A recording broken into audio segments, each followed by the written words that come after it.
Okay, landing gears up, 2 blue, tail wheels up, boost pops on, flaps are coming, flaps are set, all landing check complete, on final for a low angle, low rate of descent, glassy water landing.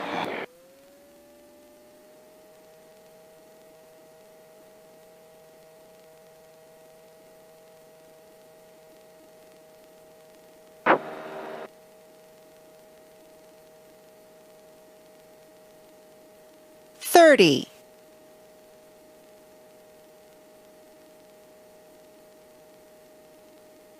20. 15. 10. 8.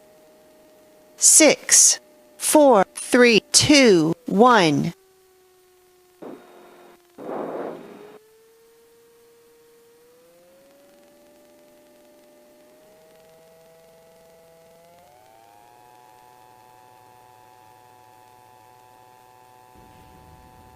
Hello everyone, and welcome to our brief presentation today.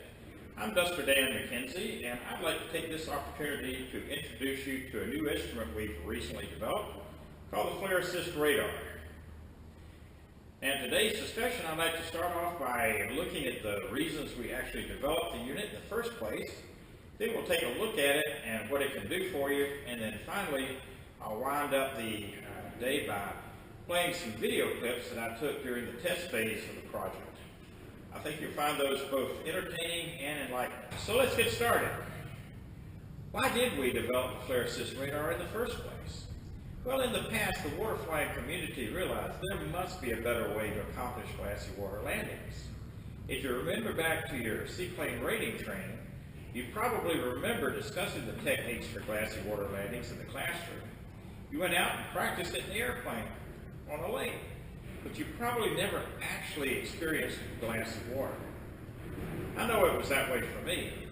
That is, until several months after the training was over, I was out flying around, and that day was bright and sunny, as you see here. The wind was absolutely calm, and the air was smooth as silk. And yes, the lakes were like a mirror. So I thought to myself, this would be a great opportunity to try one of those glassy water landings we were taught there in our seaplane rating training. So I did as taught. I set up my final approach with a power on, low angle, low rate of descent approach to the touchdown zone, and down the chute I went. It was wonderful. Everything was great, at least until about 10 feet above the water. At that point, my piloting instincts took over. My eyes shifted from looking around to looking at the touchdown zone, seeking some depth perception and rates of closure, and there was absolutely nothing there but a blank mirror. Well, at that point, my brain went into panic mode. I felt like I had been hit by a cattle prod. My hands and my feet tingled, and I drew in a deep breath. I was fixed to let out a scream like a little girl, but magically and luckily, the hull of the airplane very gently and softly set down on that glassy water, and once again, life was good. Well, what we've done with the FlareAssist Radar is replace the luck and the magic with information and confidence so that you can accomplish that glassy water landing without the panic mode. So once we identified the need for the FlareAssist, how did we go about actually designing it? Well, our leader is Mr. John Pursley of Pursley Design, and he's the inspiration and the motivation for the rest of us working on the project. He used his organizational skills to gather together a small team of experts in their fields, the fields of computer science, software design, and then he went out and he sought the advice and opinions of experienced pilots as to what would be desired in the unit and what the best way to present the information to the pilot. Well, we mixed all the ideas together, and finally, after 2 years of hard work and development, I'm happy to say that the FlareAssist has been perfected, tested, and is now ready for introduction to you, the public. So what form did the FlareAssist take after all the development? Well, essentially it's a radar altimeter that constantly measures the airplane's height above the surface, whether it's water or land, and transmits it to the pilot through his headset in a series of altitude calls. By doing it this way, we don't have the pilot look at a gauge or a light and have his mind have to interpret that as a distraction during a critical phase of flight. So he can stay heads up, fly the airplane as he should. It's a win-win situation. The pilot gets additional information without an increased workload. So what are the calls?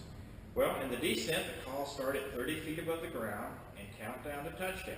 It goes 30, 20, 15, 10, 8, 6, 4, 3, 2, 1. So what should the pilot expect from the FlareAssist on a typical flight? Well, the unit's designed to be turned on anytime after engine start. Once you turn it on, it goes through a self-test and announces itself FlareAssist. At which point, it will then remain silent through the taxi out and initial takeoff. Once above 30 feet on the initial climb out, the unit arms itself and is now ready to start recording altitudes. Anytime then you descend below 30 feet, the altitude calls will be made for as low as you go. And additionally, something we haven't talked about is it also calls on ascent. So it'll call the altitudes while you're climbing out as well. But once above 30 feet, it remains silent again and is just standing by to make its calls the next time it's needed. It's automatic with no additional pilot input required. It's straightforward and simple. So what can the FlareAssist be used for? Well, its primary mission obviously is to assist the pilot in glassy water landings, but there are some other instances where it could be useful. As we just talked about, the FlareAssist calls both descending altitudes and ascending altitudes. So if you find yourself on a go-around or a missed approach and you're below 30 feet, it will call the altitudes as the airplane climbs out.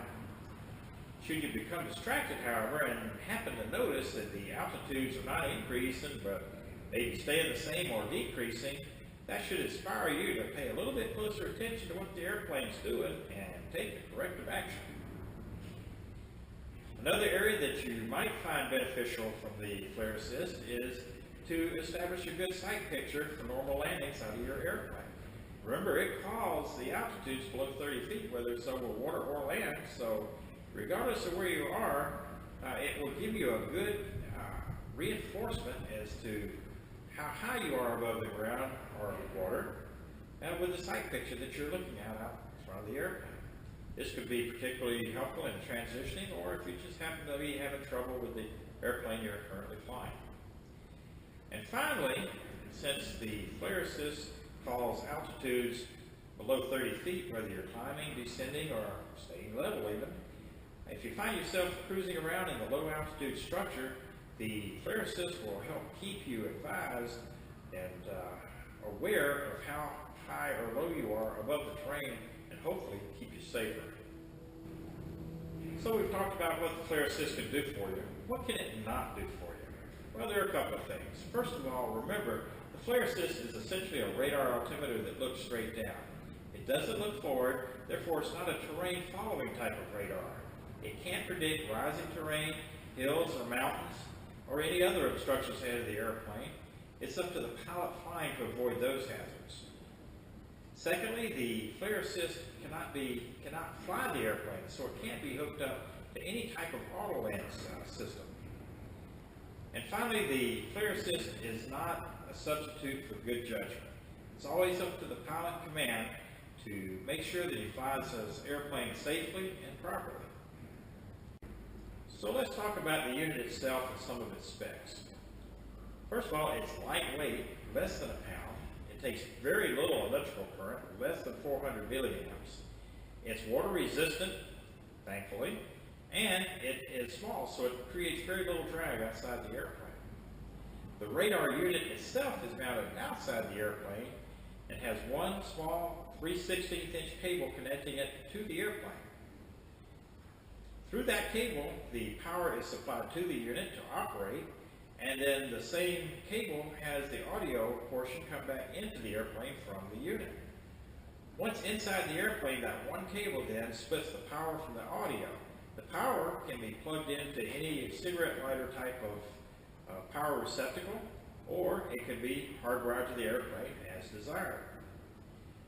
audio, likewise, terminates into an RCA plug, an MP3 type of plug, which could be plugged into your intercom directly, or, in my case, I have an older intercom that didn't have an MP3 input, so I had my friend Jim Randy hardwire it directly to the intercom, and it worked just great. Installation is just that simple. So that about concludes my discussion of the FlareAssist. About all that remains now is for me to play those video clips I promised earlier in the program. Over the last several weeks, I used this C-Ray to test the FlareAssist to see how well it would perform, and I was not disappointed. Initially, I started off by landing over, water, normal water with good depth perception, but very quickly started seeking out the glassiest, smoothest water I could find, because that really demonstrated how well the FlareAssist works, how confident I am in it, and how dependable it is. I haven't been disappointed, so I think if you get a chance to fly with it, you too will come to the same conclusion. The FlareAssist is a very valuable piece of equipment for glassy water landings. Well, this is the actual radar unit itself. As you see, you can see how relatively small it is. It's very lightweight, and this is a view of all sides of it. This is the radar face side, and to be mounted on my C-Ray, that's the unit right there. It just mounts right to the struts, and there's that one small 3/16 inch cable I talked about that takes power to and audio from the unit. So you can see it's a very simple and straightforward installation. Good morning, ladies and gentlemen, boys and girls. It's December the 24th, 2017, Christmas Eve.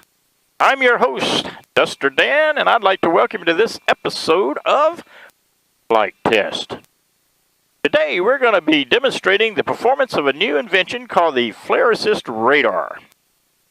What this unit does is assist the pilot in landing in the difficult conditions of glassy water, should he find himself in the position where he absolutely needs to do so. It allows him to land more confidently and a lot safer. Now, as we begin, we turn the unit on, and it should sound something like this. FlareAssist Radar version 3.0. When you hear that, you know it's done its self-test, it's operating properly, and is ready to go. So why don't we do just that and get going. Arthur Dunn traffic, experimental 69 to Mike Yankee, departing 33, Arthur Dunn. Okay, here we go.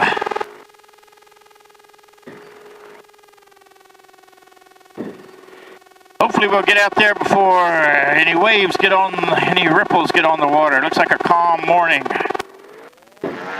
Power's in, tails up.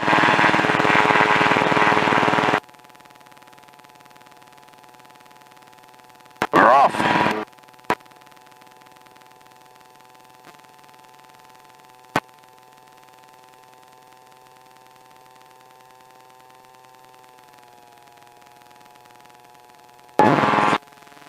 Landing gear's coming up. I got up 2 blue, tail wheel is up. Power set, flaps are set. Full approach angle, low descent rate. Touch and go.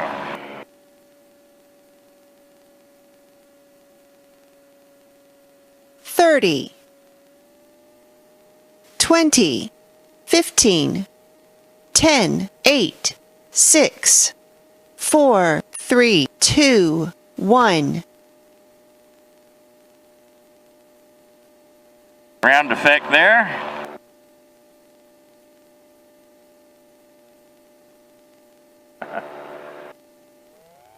All right. Let's go over here and see what this lake's doing.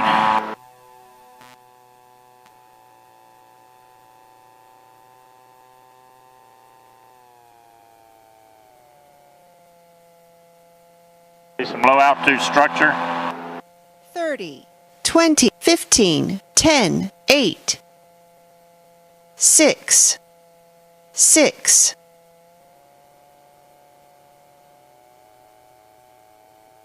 8, 10, 10. 30 degrees of bank. 10, 10, 10. 8, 6, 8, 10. 10, 10, 8, 10, 10. 15, 10, 10, 10, 10, 8. 6, 6, 6, 4, 6, 10, 15, 20, 30, 20, 15, 10, 8, 6, 4, 3, 2, 1. Nice. All landing checks complete.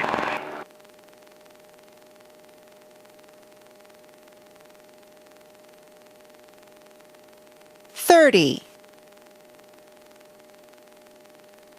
$20, $15, $10, 8, 6, 4, 3, 2, 1.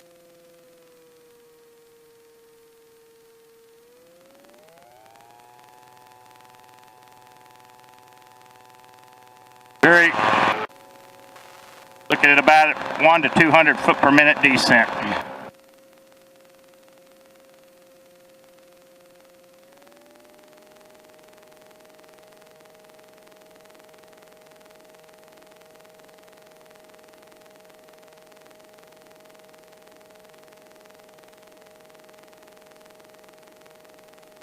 $30, $20, $15, 10, 8, 6, 4, 3, 2, 1.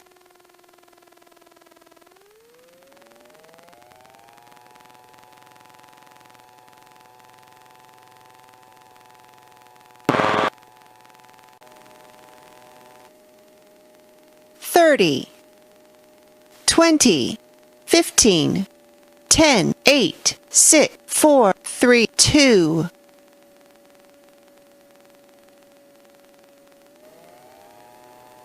$30, $20, 15, 10, 8, 6.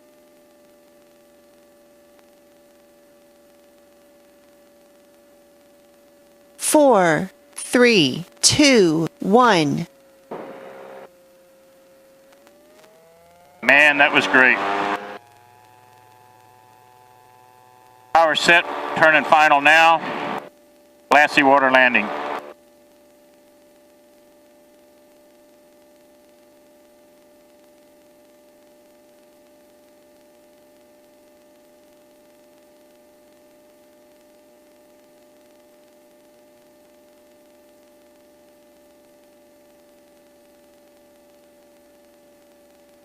$30, $20, 15, 10, 8, 6, 4, 3, 2.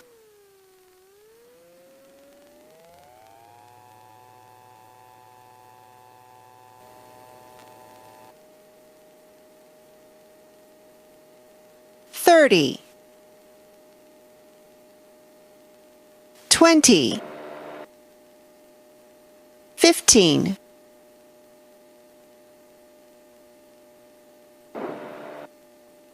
10, 8, 6, 4, 3, 2, 1.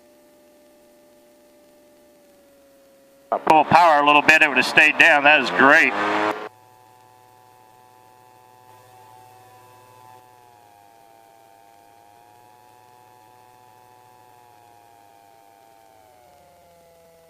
Power set on final, low angle, low rate of descent. Glassy water landing. 30, 20, 15, 10, 8, 6, 6, 6, 4, 3, 2, 1. Nice. 30,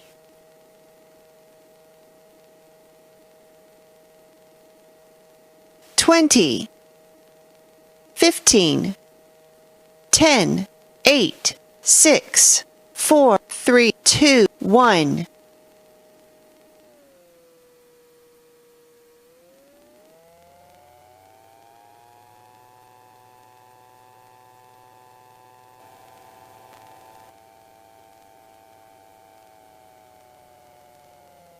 Okay, landing gears up, 2 blue, tail wheels up, boost pops on, flaps are coming, flaps are set, four landing check complete, on final for a low angle, low rate of descent, glassy water landing.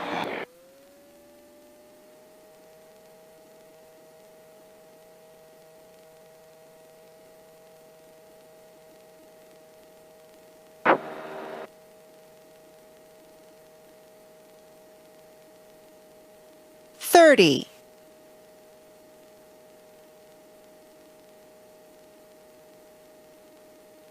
20, 15, 10, 8, 6, 4, 3, 2, 1.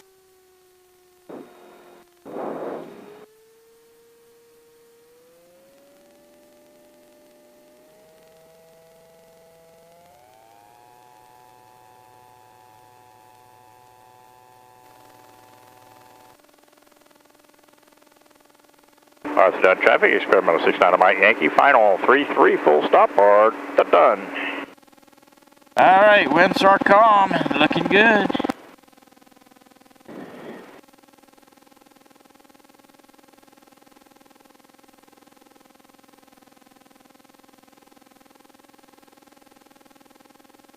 Thirty, 10, 6, 4, 3, 2, 1. A little bit of a hop there, but not too bad.